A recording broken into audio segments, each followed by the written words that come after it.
And that this is the first session, the introduction to our new series, a new resource, which is called How Not to Read the Bible. Do you have trouble reading sometimes? Is it something you struggle with? Maybe you feel guilty for not knowing the Bible better. Maybe you struggle with dyslexia or something similar that stops you reading the way you think maybe other people do. Every church strongly encourages us to read the Bible. It's a big part of our Christian walk, our Christian lives. But for some of us, that's not very easy a task to be able to read and to absorb and to take that in.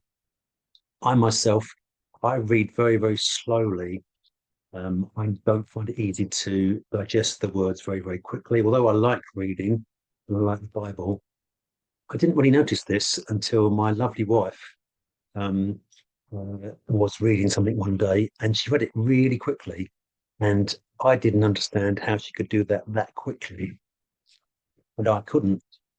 It's a bit like when you're watching a film and it comes up with the opening titles and it says, this is a true story, or this is based on a true story, or it's not a true story. There's no connection with the reality to real people. And she would read that very quickly and then the screen would flash off. And I would still be reading the first few words. And he said to me, well, that's the speed everyone reads at. Well, I said, I don't. So I was aware that I struggle with reading, struggle with absorbing things. Maybe you're a little bit like that. This is partly an introduction and partly the first session where we're looking at something called the Pastor's Purse.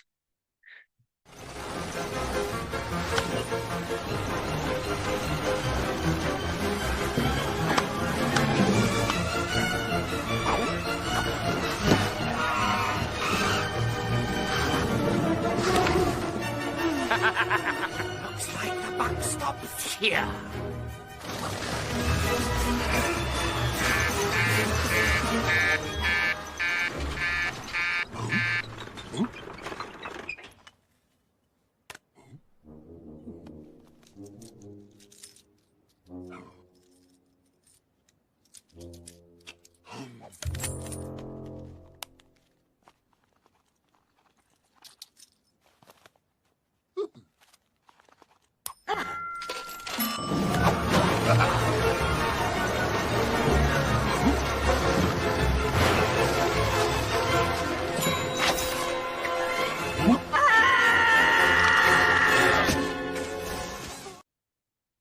Pastor's Purse, which is short for Pastor's Perspective.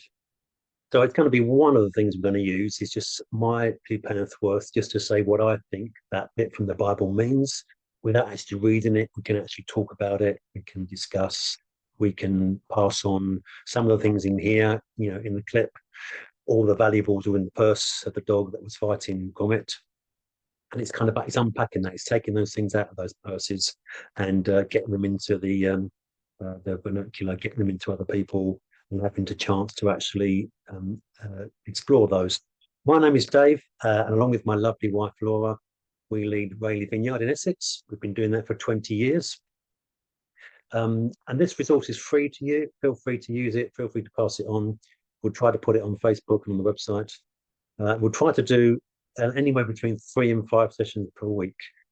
We don't think we've got the resources to do it every single day, so we'll try that. We'll see how it goes. Some subjects will command more perspectives. Others will maybe easier to grasp hold of what that means in a couple of sessions.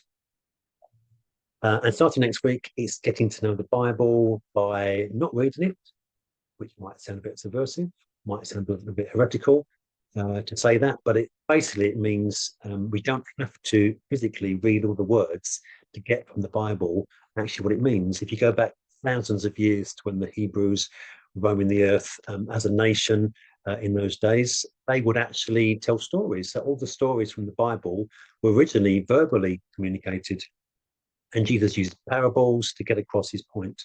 So by not reading it, we'll actually be absorbing it and actually reading it and taking it in. By taking small bite-sized chunks, we're going to start off with there. We're going to start off with the shortest verses in the Bible and look at some of those ways where just a couple of words, 2 or 3 words, can actually mean so much.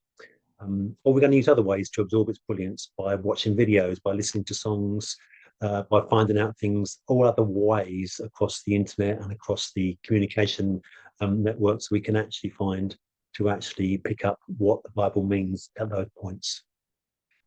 So we're going to be watching the video online, a short video, or listening to a song, 3-4 minutes, maybe max, or sitting and thinking and praying for a while about 1 or 2 words that the Bible gives us, basically making the Bible as accessible, as simple as possible to us so we can actually get that into us. Accessible means easy to reach, easy to use, easy to get inside. Simple, well, simple means anyone can understand the Bible. Why don't you try it?